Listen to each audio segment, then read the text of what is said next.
తాకట్లో ఉన్న బంగారాన్ని విడిపించి ఆ రోజున మార్కెట్ ధర కట్టి మిగిలిన డబ్బును మీకు అందిస్తుంది కొమ్మూరి గోల్డ్.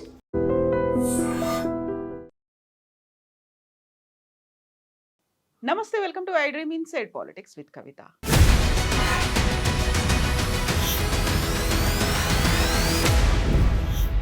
కాలక్షేప కథా చిత్రం సిట్ విచారణకి హాజరై వచ్చిన అనంతరం కేటీఆర్ అన్న మాటలేవి. ఇదే సిట్ విచారణకి హాజరైనటువంటి హరీష్ రావు అదో సొల్లు పురాణంగా కొట్టిపారేశారు. యాక్చువల్గా సిట్ క్వశ్చన్స్ అడుగుతోందా, బాధితులెవరో తేల్చుకునే పనిలో ఉందా, లేకుంటే విచారణకు వెళ్ళినటువంటి పొలిటీషియన్సే సిట్ అధికారులని విచారించి వస్తున్నారు. యాక్చువల్గా సిట్ ఎందుకు ఫామ్ చేశారు, అందులో విచారణలో ఏం జరగబోతోంది, 7 గంటల విచారణ అవుట్కమ్ అనేది ఎప్పుడు తెలుస్తుంది? మనతో పాటుగా ఉన్నారు బీఆర్ఎస్ సీనియర్ లీడర్, మాజీ ఎమ్మెల్సీ కన్నె ప్రభాకర్ గారు. నమస్తే అండి. సో ఎడతెగని సీరియస్ లాగా కొనసాగుతూ వస్తోంది అనుకున్నప్పుడు ఫస్ట్ పోలీస్ ఆఫీసర్స్ అయ్యారు, వాళ్ళని అరెస్ట్ చేశారు. ఆ తర్వాత నెక్స్ట్ టర్న్ పొలిటీషియన్స్ మీదకి వచ్చింది. అక్కడ క్యాబినెట్లో ఎవరైతే కీలకంగా వ్యవహరించారో వాళ్ళ పేర్లు వచ్చాయి. అన్ని లీకులు ఇస్తున్నారు, డైవర్షన్స్ చేస్తున్నారు. ఇవన్నీ చెప్పినప్పుడు కూడా సిట్ అనేది ఏర్పడింది. సిట్ తన పని తాను చేసుకుపోతుంది. మీకున్నటువంటి అభ్యంతరాలు, అది కూడా పర్టికులర్గా మేమే వాళ్ళని ఉల్టా క్వశ్చన్ చేశాము, ఏంటది అసలు? అభ్యంతరాలు ఏం లేవు కవిత. మాకు నిజానికి ఏ రాష్ట్ర ప్రభుత్వం అయినా తను చేయాలనుకుంటున్న పని నిర్భీతిగా, ధైర్యంగా, ఎటువంటి భేషజాలు లేకుండా, ఏ విషయాల్ని దాయకుండా అది కొనసాగిస్తే మేమేం తప్పట్టం. ఎందుకంటే ఇవాళ ప్రభుత్వం పనిచేయాలి. కానీ ప్రభుత్వం చేయాల్సిన పని చేయకుండా కక్ష సాధింపు పని చేసినప్పుడు మాత్రం ఇబ్బంది అవుతుంది. ఇప్పుడు మీరే చెప్తున్నారు, మీ ఇంట్రోలో చెప్పినారు, దాదాపు ఏమేం జరిగిందనే విషయం చాలా చెప్పుకుంటూ వచ్చినారు. 2 సంవత్సరాలుగా జరుగుతున్నటువంటి దీంట్లో ఈ రోజు వరకు వాళ్ళు డిసెంబర్ 7వ తేదీనో 9వ తేదీనో ప్రభుత్వంలోకి వస్తే బహుశా నెల రోజులు, ఆ తర్వాత ఫిబ్రవరి 24th జనవరి ఫిబ్రవరి నుండి లీక్లు ఇచ్చినారు. ఇది ఫోన్ ట్యాపింగ్ జరిగింది, ఇదోటి అదోటి అని అనేక రకాలుగా మాట్లాడుకుంటూ వచ్చినారు. వీళ్ళని విచారించడానికి పిలవడం తప్ప విచారించినటువంటి విషయాలు ఏం తేలినాయి అనేటువంటి విషయం ఇప్పటివరకు ఎవరైనా అథెంటిక్గా, నేనేమంటున్నాను, ఆఫ్ ది రికార్డు ఎవరు బయటికి రావు కాబట్టి ఆఫ్ ది రికార్డు కాదు, ఆన్ రికార్డు కూడా ఎవరు చెప్పడానికి ఒకవేళ అదేనా ఇన్ఫ్లుయెన్స్ అవుతుంది అనుకుంటే చెప్పుకున్నా పర్లేదు. కానీ విచారిస్తున్న అధికారులను అట్లీస్ట్ జరిగిన పురోగతి 2 సంవత్సరాలుగా చెప్పకపోతే అది కంపల్సరీ ఒక ధారావాహిక లాగానే భావించాల్సి వస్తుంది. ఎందుకు బయటకు చెప్పట్లేదు? యాక్చువల్గా అరెస్ట్ అయిన తర్వాత బోల్డ్ అంత ఇన్ఫర్మేషన్ని సేకరించారు, చాలా వరకు మీరే డిస్ట్రాయ్ చేసి పెట్టేశారు. మీ ఆదేశాలు వచ్చిన తర్వాత అధికారులు మీ కనుసన్నల్లోనే యాక్ట్ చేశారు అనే దాంతో పాటుగా ఎవరెవరి ఫోన్ ట్యాపులు చేశారు, అటు సినీ నటులు కావచ్చు, పారిశ్రామికవేత్తలు కావచ్చు, రియల్ ఎస్టేట్ వాళ్ళు కావచ్చు, ఎవరైతే మీకు డబ్బులు ఇవ్వాలో ఎలక్టోరల్ బాండ్స్ రూపంలో ఎవరి దగ్గర అయితే డబ్బు ఉందనుకున్నారో వాళ్ళందరినీ బెదిరించారు. ఇవన్నీ పోలీసులు చెప్పినవే కదా. ఎక్కడ ఇప్పటివరకు అదే అంటున్నా. నేను ఇంతకుముందు అడిగింది కూడా ఇదే. వాళ్ళు ఇచ్చే లీకులే తప్ప ప్రెస్ ముందలకు వచ్చి ఇవాళ సజ్జన్నారు ఏదైతే ఒక విచారణ ముగియగానే సాయంకాలానికి ఆయన మళ్ళీ ఫర్దర్గా ఏం చేద్దామని అనుకుంటున్నాడు అనే విషయం చెప్తున్నాడు.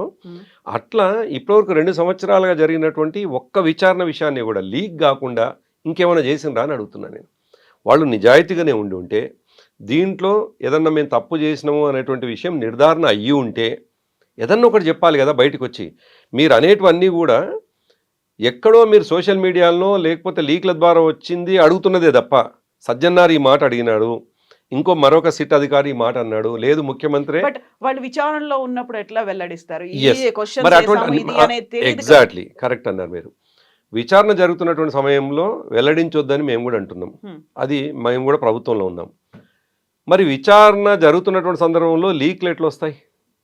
లీక్లు వస్తున్నాయి అంటేనే ఏదో ఒక నీ బ్యాడ్ ఇంటెన్షన్ ఉన్నట్టే కదా. అదే అయితే ఉన్నటువంటి మీడియా లోపల ఏం జరుగుతుంది అనే ఒక క్యూరియాసిటీ ఉంటుంది. ఎట్లా తెలుస్తుంది కవిత? సోర్సెస్ నుంచి చెప్తారు. అందులో ఉన్నటువంటి కొంతమంది దగ్గర వాళ్ళు ఉన్నప్పుడు పేర్లు వెల్లడించకుండా వచ్చేటువంటి ఇన్ఫర్మేషన్ ఉంటుంది. అదే ఛాన్సే లేదంటున్నాను. ఎప్పుడు ఛాన్స్ ఉంటుందంటే విచారణ జరిగే పద్ధతిని బహుశా మీకు కూడా తెలిసి ఉంటుంది. విచారణకు పోయేటువంటి వ్యక్తి కూర్చుంటాడు, విచారణ అధికారి కూర్చుంటాడు, అతనికి సహాయకుడుగా ఉన్న ఇంకొక అధికారులు ఉంటారు. ఈ ముగ్గురు తప్ప ఇంకెవరు ఉండరు. కెమెరా ఉంటుంది, ప్రతిదీ కూడా కెమెరాలో రికార్డ్ అవుతుంది. ఈయన ఏదైనా అడ్మిట్ అయితే, ఈయన ఏదైనా కన్ఫామ్ చేస్తే, లేదు ఏదైనా విషయం చెప్తే అందులో రికార్డ్ అవుతుంది. లేదు ఈయన ఏదైనా చెప్తున్నటువంటి సందర్భంలో వీళ్ళన్నా చేయాలి. అంటే వీళ్ళు చేస్తున్నారు అని అంటే విచారణ సవ్యంగా జరగట్లేదు అన్నట్టే కదా, విచారణ తప్పుదోవ పడుతున్నట్టే కదా. విచారణలో ఏదో ఒక వెనక హైండ్ ఒకటి ఉంది, వాళ్ళు వెనక నుండి పుష్ చేస్తే వీళ్ళు మాట్లాడుతున్నారు అనుకోవాల్సిందే కదా. దాంతోపాటు మేము పదే పదే ఒక మాట అంటున్నాం, ఒక మౌలిక క్వశ్చన్ మేము అనేక సందర్భాల్లో చెప్తున్నాం. ఇప్పుడు మా కేటీఆర్ గారు, ముఖ్యంగా హరీష్ రావు గారు 4 రోజుల క్రితం 5 రోజుల క్రితం అన్నది, కానీ అంతకంటే ముందు కేటీఆర్ గారు 1-2 సందర్భాల్లో చెప్పిన మాట ఏంటంటే, 2 సంవత్సరాలుగా మీరు నడుపుతున్నారు కదా, ఒక్కసారైనా ఏం జరిగింది అనేటువంటి విషయం మీరు చెప్పిండ్రా? ఈ 2 సంవత్సరాల కాలం పట్టదు కదా. దానికి తోడు ఈ మధ్యనే బహుశా ఎక్కడో చూసినా నేను, బీజేపీ ఎంపీ ఒక ఆయన అన్నారు చాలా స్పష్టంగా, అసలు ఎంతకాలం ఇది నడుపుతారు ఇంకా అనేది. కోర్స్ ఆయన మా మీద కోపంతో అనవచ్చు, మాకు నష్టం జరగాలి అనవచ్చు, కానీ అక్కడి నుంచి వస్తున్న ప్రశ్న కూడా కదా, ఇంకెంతకాలం నడుపుతారు ఇది అనేది. అదే ప్రశ్న కాదు, దాంట్లో మీరు చెయ్యట్లేదా అనేటువంటి ప్రశ్న కూడా అదే బీజేపీ. నేనేమంటున్నా, చేసినము చేయలేదు అనేటువంటి విషయాన్నేమో విచారణ చేసిన వాళ్ళు తేల్చాలి, కానీ జరుగుతున్నటువంటి విధానం పట్ల అందరికీ అభ్యంతరం ఉంది. సాక్షాత్తు సుప్రీంకోర్టు ఏమన్నదో మీరు ఈ మధ్య చూసినారు. సుప్రీంకోర్టు చెప్పినారు చాలా స్పష్టంగా, ఇంకెంతకాలం నడుపుతారు ఇది అని చెప్పేసి. అంటే సుప్రీంకోర్టుకు అభ్యంతరం ఉంది విచారణ పట్ల, మా అపోనెంట్ పార్టీకి అభ్యంతరం ఉన్నది, ఎట్ ద సేమ్ టైం విచారిస్తున్నటువంటి అధికారులు ఇప్పటివరకు మాట్లాడరు. దీన్ని ఎట్లా అనుకోవాలి అని అంటే, మీకు విచారణ పట్ల అభ్యంతరం ఉంది, విచారణ ప్రాపర్ గా జరగట్లేదు అనేటువంటి అనుమానాలు ఇవన్నీ ఉన్నప్పటికీ యాక్చువల్ గా జరిగిందే ఫోన్ ట్యాపింగ్. దాన్ని ఎందుకు జరగలేదు నేను అదే అంటున్నాను. ఇది జరగలేదు కాబట్టి ఏది బయట పెట్టకుండా వాళ్ళు వివిధ రూపాల్లో గుంజడానికి ప్రయత్నం చేస్తుంటూ, అసలు ఏదైనా జరుగుంటే ఈ 2 సంవత్సరాల్లో కొంతమందిని జైల్లో వేసినారు, బయట వాళ్ళు ఇన్ఫ్లుయెన్స్ చేస్తారని మరొకటని జైల్లో వేసినారు అధికారులని. వాళ్ళ నుంచి ఏం సమాచారం లేదు కాబట్టి వచ్చి ఉండదు. వాళ్ళు చెప్పింది నిజము అని ఒకవేళ ఉండి ఉంటే, అదైనా ఎవరైనా, ప్రభాకర్ రావు గారు ఈ విషయాలు చెప్పినారు, రాధాకిషన్ రావు గారు ఈ విషయం చెప్పినారు, ప్రణీత్ రావు గారు ఈ విషయాలు చెప్పినారు అనే మాట చెప్పాల్సి ఉండే. లేదు, చెప్పడం మధ్యలో జరుగుతున్నటువంటి విచారణ మధ్యలో జరుగుతుంది కాబట్టి చెప్పడానికి వీల్లేదు అనుకుంటే, 2 సంవత్సరాల కాలం ఎందుకు పడుతుంది? తొందరగా ముగించి ఏం జరిగిందో చెప్పండి, ఏం చేయాలనుకుంటారు. మేము అందుకే చేసిన నెంబర్లు తక్కువ ఉన్నాయి అంటే వేలు ఉన్నాయి కాబట్టి అవంతా క్రియేషన్ అంటున్నాను కవిత. నేనేమంటున్నానంటే, ఇవన్నీ కూడా వాళ్ళు చూయిస్తున్నటువంటి, వాళ్ళు వేస్తున్న క్వశ్చన్లు కావచ్చు, వాళ్ళు చెప్తున్న విషయం ఒక సొల్లు పురాణం అనేటువంటి మాట ఎందుకు అంటున్నామంటే, ప్రొద్దున 11 గంటల నుంచి వెళ్ళి రాత్రి 6:30 వరకు, సాయంకాలం 6:30 వరకు నడిపేటువంటిది మా విచారణకు వచ్చినటువంటి మా నాయకులు చెప్తుంది చూస్తే చాలా ఆశ్చర్యంగా, ఒక నవ్వుకునే విధంగా కనిపిస్తూ ఉంది. అసలు ఏం చేస్తున్నారో వాళ్ళకే అర్థం కానీ ఒక గందరగోళమైనటువంటి విషయం కనిపిస్తూ ఉంది. ఆయన ఒక అధికారి మాట్లాడుతుంటాడు, కరెక్ట్గా 2 నిమిషాలు మాట్లాడతాడు, 10 నిమిషాలు బయటకు పోయి ఫోన్ మాట్లాడేసి వస్తాడు. మళ్ళీ వస్తాడు, ఆయన చెప్పినటువంటి ఫీడ్బ్యాక్ తీసుకున్నటువంటి విషయాలు మళ్ళీ వచ్చి 2 క్వశ్చన్స్ వేస్తాడు, మళ్ళీ బయటికి 15 నిమిషాలు వేస్తాడు. ఓవరాల్గా రోజుకు సాయంకాలానికి వాళ్ళు అడుగుతున్నటువంటి క్వశ్చన్ 50 అయితే తీసుకుంటున్నటువంటి సమయం 50 × 5 నిమిషాలు, 50 × 10 నిమిషాలు అట్లా అవుతుంది. అంటే దీంట్లో వాళ్ళు ఎక్కడో ఒక రకమైనటువంటి తప్పుని వెతికి తద్వారా ఏదన్నా అధ్యయిద్దాం అనేది ఒకటైతే, ఇంకోటి కూడా కనిపిస్తూ ఉంది కవిత నాకేమంటే, ఇది పొలిటికల్గా దాన్ని చుట్టూ తిప్పి, అంటే పొలిటికల్ అడ్వాంటేజ్ వాడుకోవడం కోసం చేస్తున్నటువంటి ప్రయత్నం లాగా. ఎందుకంటే మేము కూడా అనుకున్నాం, ఒకవేళ ఏదన్నా ఉండి ఉంటే సంవత్సరంలోనే క్లోజ్ అయ్యేటువంటిది, అంత పెద్ద దూరంగా పోవాల్సినటువంటి అవసరం కూడా లేదు. ఇప్పుడు వాళ్ళ ఇంటెన్షన్ ఏంది, సందర్భం వచ్చినప్పుడల్లా ఈ విషయాన్ని తెర మీద తీసుకొచ్చి ఉన్నటువంటి విషయాలని పక్కదారి పట్టించడానికి చేస్తున్నటువంటి ఒక ప్రయత్నంగా వాడుతున్నటువంటి ఒక టూల్ ఇది అని అనిపిస్తుంది. బట్ ఈ మీరు ఒక టూల్ అన్నప్పటికీ కూడా అక్కడ బోల్డ్ అన్ని క్వశ్చన్స్ అనేవి ఉన్నాయి. వీటన్నిటికి సంబంధించి ఎవరైతే ఇప్పటిదాకా అరెస్ట్ అయ్యి ఉన్నారో వాళ్ళకి బెయిల్ అనేది సుప్రీంకోర్టు కూడా ఇవ్వలేదు. వీళ్ళు సుప్రీంకోర్టు దాకా వెళ్ళబడండి, సుప్రీంకోర్టు కూడా వీళ్ళ దాంట్లోనే వర్క్ చేస్తుందనా మీరు? అంటే ఎవరైతే విచారించబడ్డారో, ఎవరి మీద అయితే ఇవి కేసులు నమోదు కాబడ్డాయో, ఆ పెట్టినటువంటి సెక్షన్స్ సుప్రీంకోర్టు కూడా అంత ఈజీగా ఇచ్చేటువంటి కేసులను నమోదు చేయలేదు. కేసు పెట్టడంలో ఉంటుంది, ఎఫ్ఐఆర్ రెడీ చేయడంలో ఉంటుంది. కాబట్టి మోపబడ్డటువంటి నిందలు ఏవైతున్నాయో చాలా తీవ్రమైనవి కాబట్టి కేసులో బెయిల్ రాకుండొచ్చు. బెయిల్ రాలేదు అన్నంత మాత్రాన నిందితులు కాదు. కాకపోతే మీరు చేసినటువంటి ఆ చిట్టా చూస్తే అందులో అందరూ ప్రముఖులు, హూయిస్ హూ అనుకునే వాళ్ళే కాదు, స్వయంగా కుటుంబ సభ్యుల మీద కూడా నిఘా అనేది ఆరోపణలు మాత్రమే, ఓన్లీ చీఫ్ ట్రిక్స్ మాత్రమే, ఒక చీప్ ఆరోపణలు మాత్రమే. కవిత చేసింది సొంత ఇంటి అల్లుడి మీదే ఫోన్ ట్యాపింగ్ చేశారు అనేది. ఆ తర్వాత హరీష్ రావు వెళ్ళిన తర్వాత కూడా ఆయన బాధ్యుడు కాదు బాధితుడు అనే యాంగిల్లో, మీకు తెలుసా మీ ఫోన్లు ఇన్ని ట్యాప్ అయ్యాయి, మీ చుట్టుపక్కల ఉన్నటువంటి మీ సిబ్బంది, వ్యక్తిగత సిబ్బంది ఫోన్లు కూడా ట్యాప్ అయ్యాయనేటువంటి లిస్ట్ ఇచ్చారు అనేది. ఇప్పుడు మనం 5 రోజులుగా చూస్తూ ఉన్నాం. ఈ 5 రోజుల్లో మన చర్చ అంతా ఏముంది, అనేక ప్రజా సమస్యలు ఉన్నాయి. ఈ రాష్ట్రంలో ఈ ప్రభుత్వం ఇచ్చినటువంటి హామీలు అమలు చేయాల్సిన అవసరం ఉన్నది. ఇవాళ రైతు బంధుకు సంబంధించినటువంటి అది పడాల్సినటువంటి అవసరం ఉన్నది. ఇవన్నీ చర్చలు చేయాల్సినటువంటి మనము కేవలం 4-5 రోజులుగా ఫోన్ ట్యాపింగ్ చుట్టే తిరుగుతున్నాం. కారణం ఏమిటి? సరిగ్గా రేవంత్ రెడ్డి ఎజెండా ఫిక్స్ చేస్తాడు. ఆ ఫిక్స్ అయినటువంటి ఎజెండాలో మీరు మేము అందరం కలిసి పడి ఉండాలి. మీరు అన్నటువంటి సింగరేణి బొగ్గు గనుల కుంభకోణానికి సంబంధించి స్వయంగా ఇప్పుడు కేంద్ర ప్రభుత్వమే రంగంలోకి దిగబోతోంది. సింగరేణి బొగ్గు గనులు వాళ్ళ ఆధీనంలోకి తీసుకోవాలి అనేటువంటి అక్కడ అవకతవకలు ఉన్నాయి, టెండర్లు ప్రక్రియ జావుగా జరగట్లేదు అనేది ఇవన్నీ ఉన్నాయి. కాబట్టి కేంద్రం కూడా ఇన్వాల్వ్ అవుతోంది. మిగతా పనులన్నీ జరుగుతున్నాయి కదా, ఆగిపోయాయి. కేవలం రాష్ట్రం స్తంభించింది, ఫోన్ ట్యాపింగ్ గురించే మాట్లాడుకుంటోంది. అంటే చర్చ ఎటువైపు తీసుకుపోవాలనో రేవంత్ రెడ్డికి తెలుసు. కాబట్టి 2-3 విషయాలను ఆయన ప్రధానంగా దృష్టి పెట్టి ఈ చర్చను తెర మీద తీసుకొచ్చాడు. ఇది అసందర్భమైన చర్చ. నిజానికి అసందర్భం అంటున్నాను. రొటీన్గా చేసే విచారణ రొటీన్గా చేసుకుంటూ పోతే ఏం పెద్ద అయ్యే ఇబ్బంది ఏం లేదు.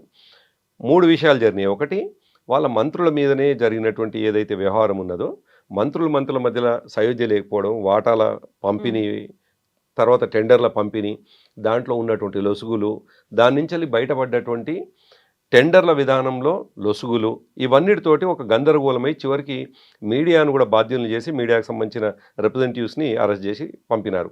అప్పుడు ఒక రకమైనటువంటి అపవాదు మూటగట్టుకుంది ప్రభుత్వం.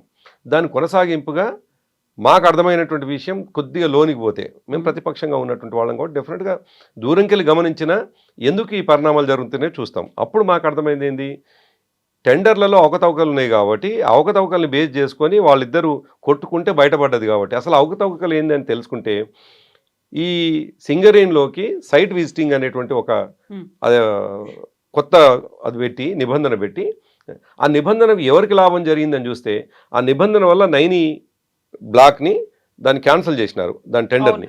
మళ్ళీ టెండర్లు మళ్ళీ పిలుస్తామని చెప్తున్నారు. నేను అదే అంటున్నాను. నేనేమంటున్నానంటే భారతదేశం మొత్తంలో ఒక సింగరేణే కాదు, అనేక రాష్ట్రాల్లో ఈ కోల్కి సంబంధించినటువంటి డిగ్గింగ్ ఏదైతే ఉందో, ఎక్స్కవేషన్ సంబంధించింది అన్ని రాష్ట్రాల్లో ఉన్నాయి. మరి సింగరేణి ఒకటి అనుకోండి.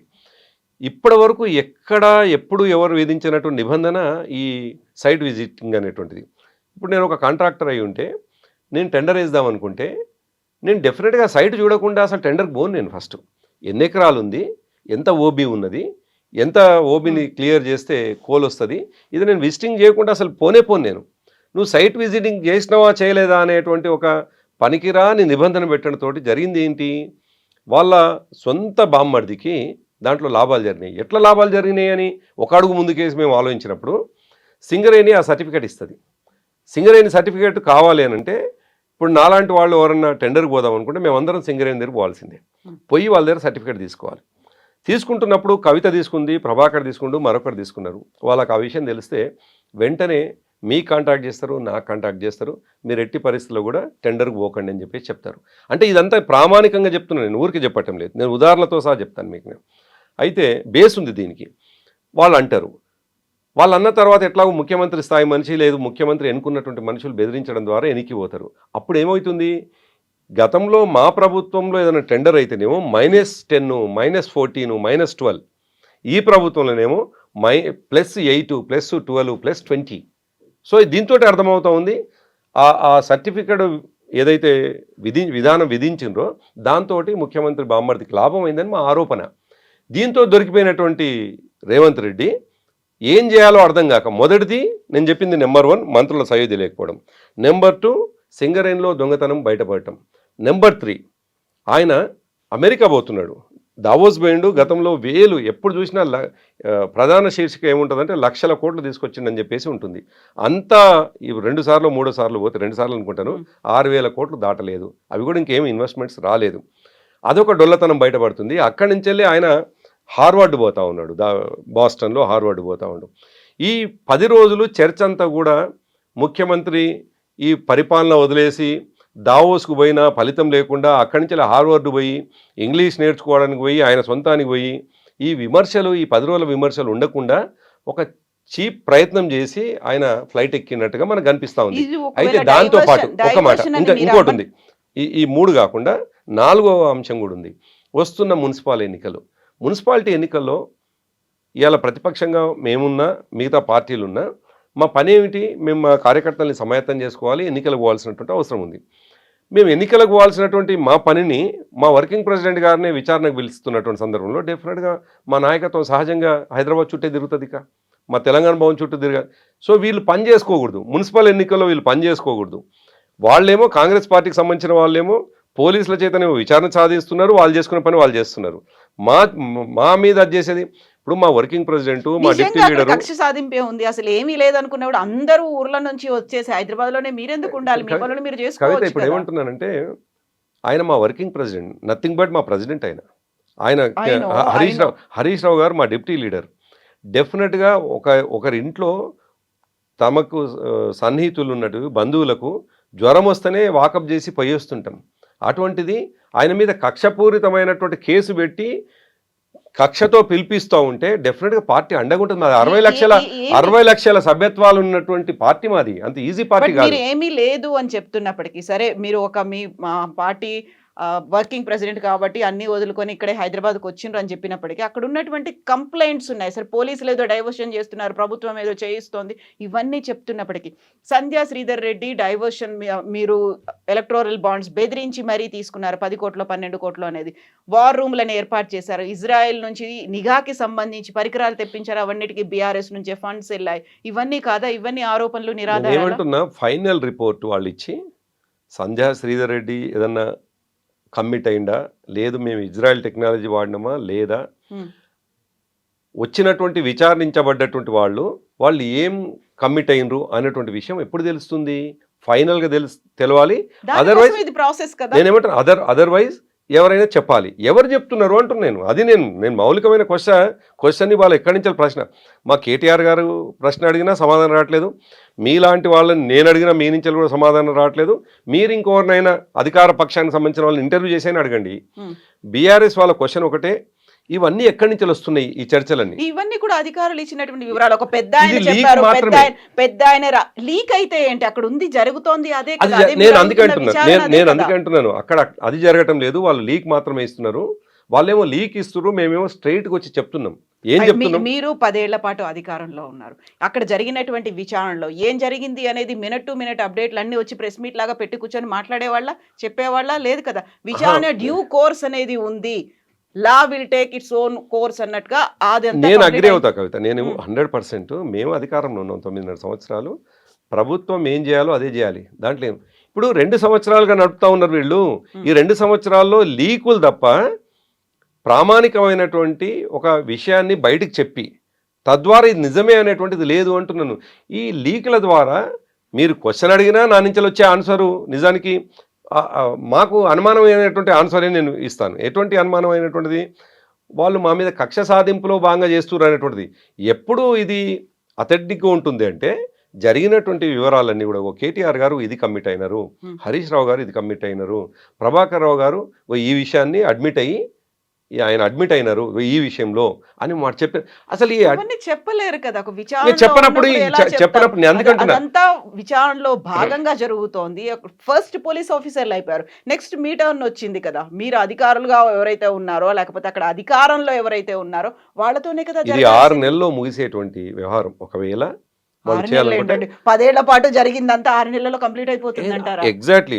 సిట్ అనేటువంటిది స్పెసిఫిక్ గా దాని మీదే కొనసాగుతా ఉంది. ఇంకా వాళ్ళకి ఏం పని లేదు, ఒకవేళ కంప్లీట్ చేయాలనుకుంటారు. కానీ దీన్ని పొలిటికల్ ఆయుధంగా వాడదాం అనుకుంటున్నారు కాబట్టే మా యొక్క ఆరోపణ, మా యొక్క అభ్యంతరం కూడా. మా అభ్యంతరం ఏంటంటే, నువ్వు ఉన్నది ఏదన్నా నిజమంటే, మా వాళ్ళు ఎవరన్నా అడ్మిట్ అయి ఉంటే, మా వాళ్ళు ఏదన్నా నీకు చెప్పి ఉంటే ఆ విషయమైనా నువ్వు ఫైనల్ కంక్లూజన్కి వచ్చి ఆ విషయమైనా చెప్పు. అదర్వైజ్ నువ్వు లీకులు ఇచ్చి తద్వారా మా క్యారెక్టర్ని పాడు చేస్తున్నావు అంటున్నాం. నువ్వు వాడుతున్నది ఏంది అంటే, మేము పొలిటికల్గా మాకు ఎక్కడైతే మైలేజ్ వస్తున్నదో, ఎప్పుడైతే జనాల్లోకి మేము పోతున్నామో సరిగ్గా ఆ సమయానికి ఈ అంశం తీసుకొచ్చి ఒక సిట్ అని మరొక నోటీస్ ఇచ్చి మమ్మల్ని విచారణకు పిలిపించి చర్చలు దాని చుట్టూ తిప్పుతా ఉన్నావు తప్ప దీంట్లో నిజాయితీ లేదు మీ దీంట్లో అనేటువంటి మాట మేము అంటున్నాం. దానికి నువ్వు సమాధానం చెప్పాలి కదా. మీరు బెదిరిస్తున్నారు, అక్కడ సాక్షులని ప్రభావితం చేసేలా మీరు వ్యవహరిస్తున్నారు. ఎట్ ద సేమ్ టైం సిట్లో ఎవరైతే అధికారులు ఉన్నారో వాళ్ళను కూడా మీరు బయటకు వచ్చి బెదిరిస్తున్నారు. నీ పదవీ కాలమో లేకుంటే 6 నెలల్లో రిటైర్ అయిపోతా, తర్వాత చూసుకుంటా, ఈ ధోరణి ఏంటి అసలు? కవిత ఒక మాట చెప్పండి. మీరే అంటున్నారు 9.5 సంవత్సరాలు మీరు బాగా తప్పులు చేసి ఉంటారు, చేసినారు కాబట్టి ఇదంతా చేస్తున్నారు. సరే, నువ్వు ఒక మిడిల్ మ్యాన్గా మిడిల్ ఉమెన్గా నువ్వు విషయం తెలుసుకొని చెప్తున్నావు. నేనేం బయాస్గా మేము అనుకోవట్లేదు. కానీ ఇప్పుడు చెప్తున్నటువంటి వాళ్ళు ఏదైతుందో కేవలం ఆరోపణలు మాత్రమే చెప్తున్నారు తప్ప మరొకటి కాదు. ఒకవేళ విచారించబడుతున్నటువంటి వ్యక్తి విచారణాధికారిని బెదిరించేటువంటి పరిస్థితులు ఉంటాయా? బయట బెదిరిస్తున్నారు కదా, బయట కూడా అదే కాదు, జరుగుతుంది. నేను మీరు 6 ఏమంటున్నా? నెలల్లో రిటైర్ అయిపోతారు, కాదు. మేము చూసుకుంటాం, నిన్న మీరు తర్వాత మా చూసినారు. ప్రభుత్వం వస్తుంది. నిన్న మీరు చూసినారు, నిన్న మా పార్టీ ఆఫీస్లో కేటీఆర్ గారి ప్రెస్ మీట్ చూసినారు. ఆయన ఎంత స్ట్రైట్గా విషయం చెప్పినాడు. ప్రజల ముందు తను అక్కడ ఏం మాట్లాడిండో అతనే చెప్పిండు ఏం జరిగింది అన్నటువంటి విషయం. ఎక్కడ కూడా నువ్వు బహుశా ప్రపంచంలో ఎక్కడ విచారణలు జరిగిన సందర్భంలో నేనే గట్టిగా మాట్లాడొచ్చిన అనేటువంటి సందర్భం రానే రాదు. వచ్చింది అంటే ఏమని అర్థం చేసుకోవాలి? బట్ అందులో ఒకటి మాత్రం యాక్సెప్ట్ చేశారు కదా, సినీ నటులకు సంబంధించి వాళ్ళని బెదిరించారా లేకపోతే ఫోన్ ట్యాప్ చేశారా అనేది నేను అడిగాను, వాళ్ళు లేదన్నారు.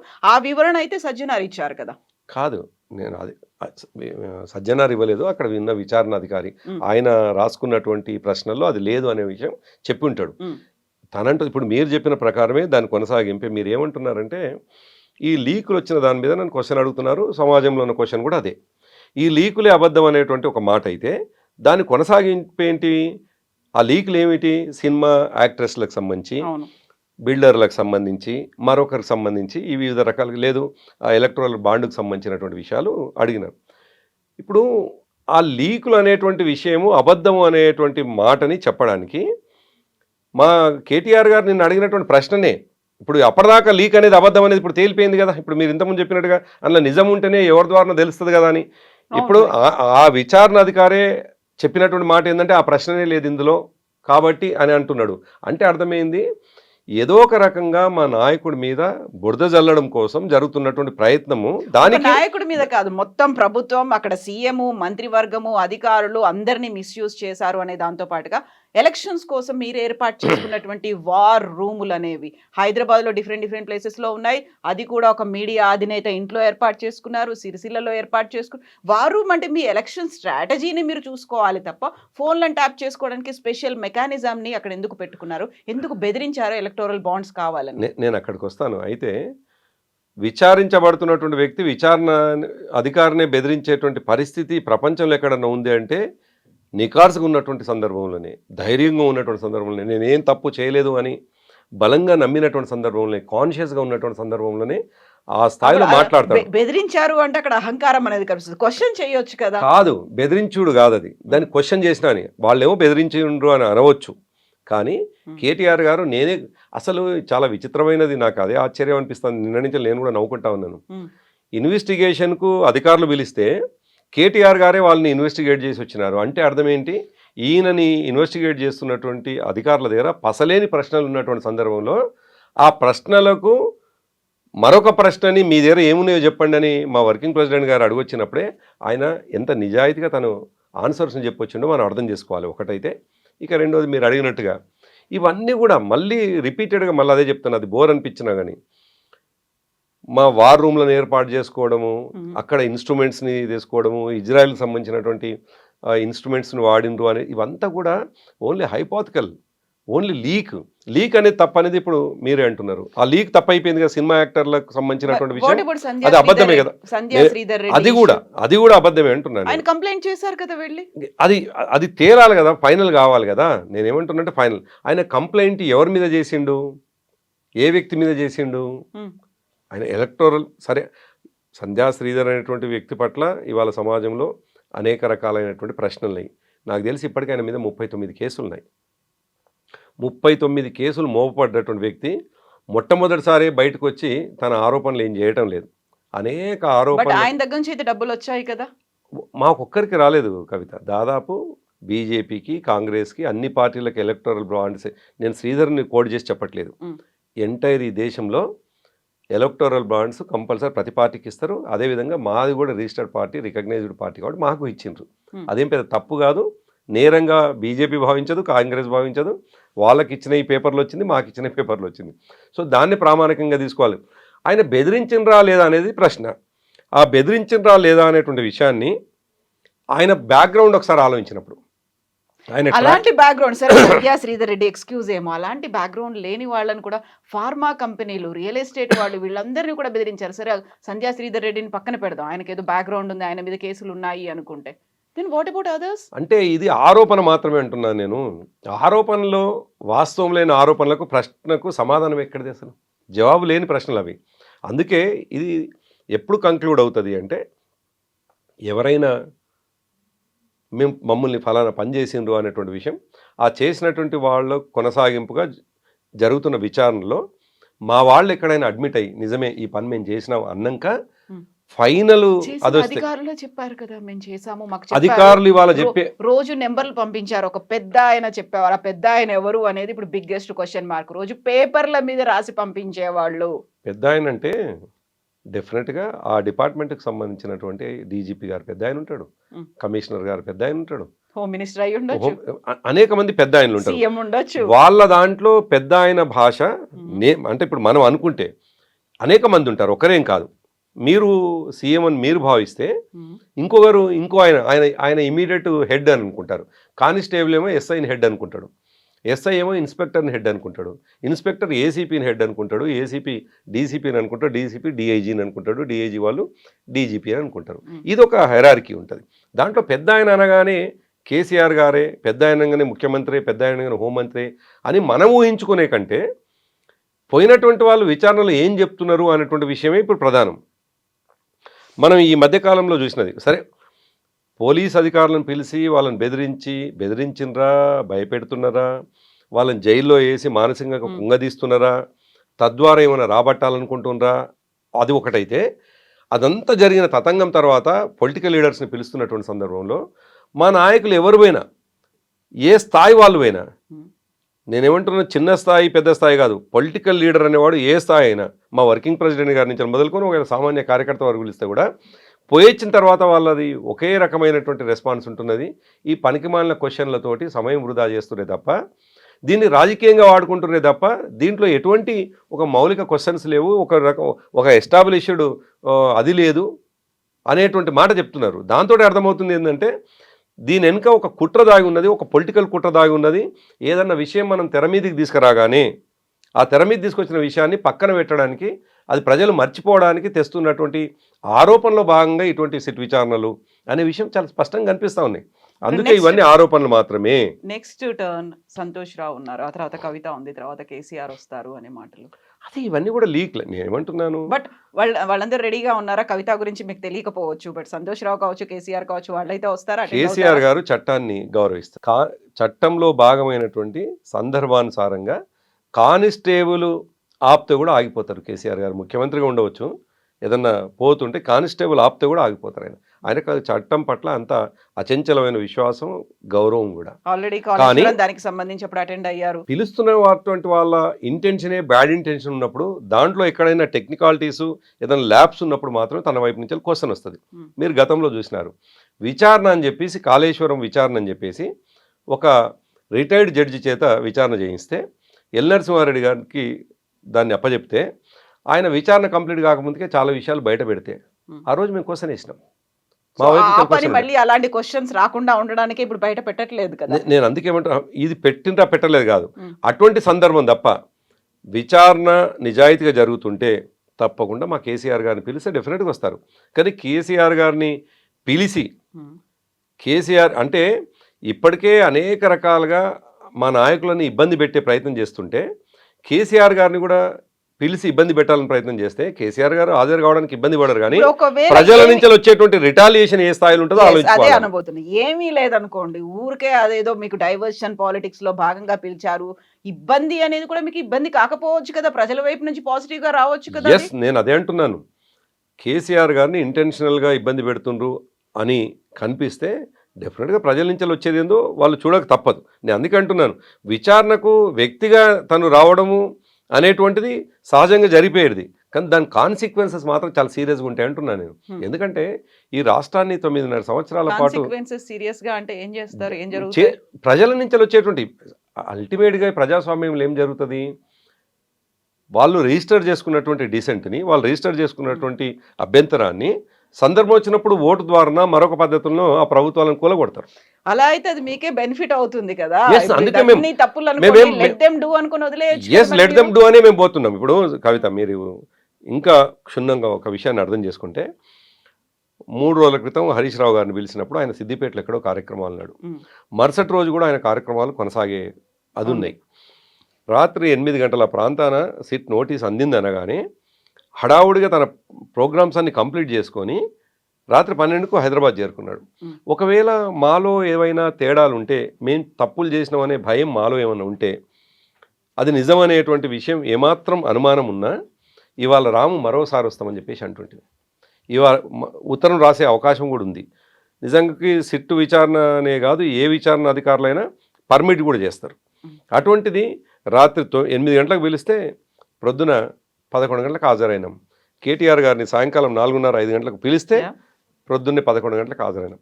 కాబట్టి మేము విషయము లేకనో, లేదు దాంట్లో ఏదో పట్టుబడతామనో, ఏదో అడ్మిట్ అవుతామనో, అసలు లేని విషయానికి ఎందుకు ఒకవేళ పట్టుబడితే అరెస్ట్లు అవుతాయి అన్నిటికీ సిద్ధమై. ఇప్పుడు కేటీఆర్ గారిని మీరు గతంలో చూసినారు.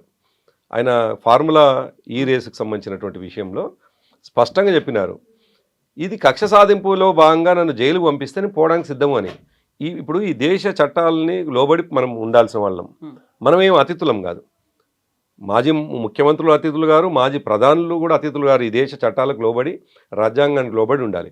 ఒకవేళ చట్ట పరిధిలో మేము తప్పు చేసినాం అనేటువంటి విషయాన్ని వాళ్ళు నిరూపించి, లేదు కక్షపూరితంగా జైలుకు పంపాలనుకున్నా మేము సిద్ధంగా ఉన్నాం అనే మాట ఎప్పుడో చెప్పినాం. జైలు ఇప్పుడు మీరు ఎక్స్పెక్ట్ చేస్తున్నారా అవుతాయి, అరెస్ట్లు అవుతాయి? ఇప్పుడు మీరైతే కీలకమైనటువంటి లీడర్స్ ఉన్నారో వాళ్ళు అరెస్ట్కి వెళ్తారా? అంటే అనుభవం లేనటువంటి వాళ్ళు పరిపాలిస్తే, మూర్ఖులు చేతికి రాజ్యం వస్తే తప్పకుండా అవసరం లేనటువంటి వాళ్ళని అనవసరం కూడా అరెస్టు చేసేటువంటి సందర్భాలు ఉంటాయి. అరెస్టు చేసే సందర్భం ఉంటుంది. ఎందుకు ఉండకూడదు?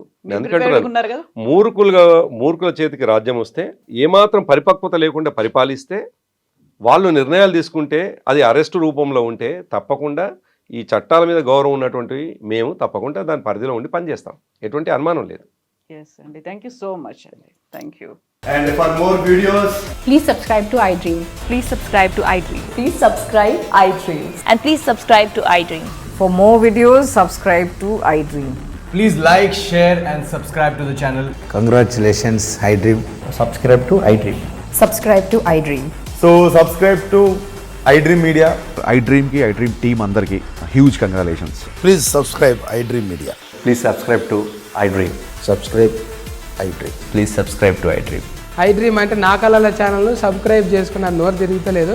మీరైతే గంట గుర్తు కొట్టండి. For more such videos, please subscribe to iDream.